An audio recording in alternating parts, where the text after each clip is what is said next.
उत्तराखंड को देवभूमि कहा जाता है और यहाँ देवभूमि इसलिए कहा जाता है क्योंकि हर कण कण में देवताओं का वास है। माता के बहुत सारे मंदिर हैं, इसलिए देश के कोने कोने से लोग यहाँ इस देवभूमि के दर्शन के लिए आते हैं। लेकिन इस देवभूमि में अब आपराधिक घटनाएं भी बढ़ने लगी हैं।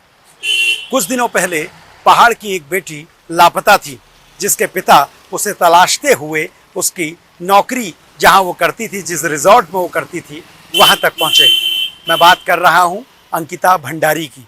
अंकिता भंडारी पौड़ी जनपद की रहने वाली थी और पौड़ी जनपद के यमकेश्वर के एक रिजॉर्ट में वो काम करती थी।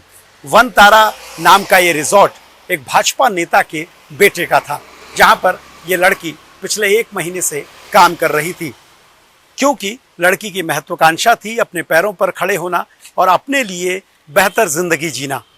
अंकिता भंडारी यहाँ नौकरी के लिए पहुँचती है, लेकिन 18 सितंबर से जब उसके परिजनों का उससे कोई संपर्क नहीं हुआ तो उसके पिता सबसे पहले इस मामले में गुमशुदगी दर्ज कराने के लिए रेवेन्यू पुलिस के पास पहुँचे, यानी राजस्व पुलिस, जिसे गाँव में पटवारी लेखपाल देखते हैं। वहाँ उन्होंने इसकी सूचना दी, लेकिन उनकी प्राथमिकी दर्ज नहीं हुई और ढीला ढाला रवैया अपनाया गया। इस पूरे मामले को सोशल मीडिया में लोगों ने मजबूती से उठाया, क्योंकि मामला पहाड़ की एक बेटी का था जो लगातार लापता थी और उसकी कोई तलाश नहीं हो रही थी। अंकिता भंडारी को लेकर उनके पिता बहुत ज़्यादा चिंतित थे और इस मामले पर पौड़ी जनपद की पुलिस ने अगर गंभीरता दिखाई होती, प्रशासन ने अगर गंभीरता दिखाई होती, तो शायद बेटी बहुत पहले सबके सामने होती और जिंदा होती।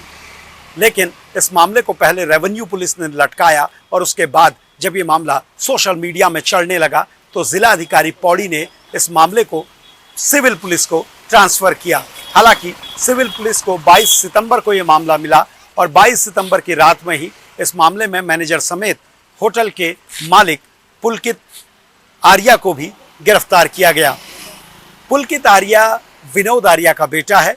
विनोद आर्या निशंक सरकार में राज्य मंत्री रह चुके हैं और हरिद्वार की राजनीति को अच्छे से समझते हैं और प्रभावशाली नाम हैं, और इसीलिए भाजपा के बड़े नेताओं का उनको संरक्षण भी है। शायद इसी वजह से ना प्रशासन ने हाथ डाला ना पुलिस ने हाथ डाला, लेकिन पुलिस ने जब इस मामले में मुख्य आरोपी पुलकित को गिरफ्तार किया तब तक बहुत देर हो चुकी थी।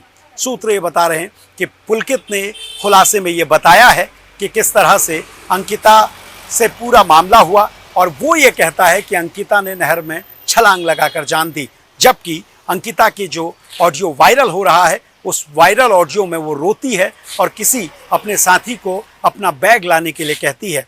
एक चैट भी अंकिता की वायरल हो रही है जिसमें वो लिखती है कि किस तरह से पुलकित, जो उसके रिजॉर्ट का ऑनर है, वो उसे क्लाइंट्स को स्पेशल सर्विस देने की बात कहता है, यानी उसको यौन शोषण की ओर धकेलता है। इस तरह की तमाम बातें उस पूरी चैट में लिखी गई हैं।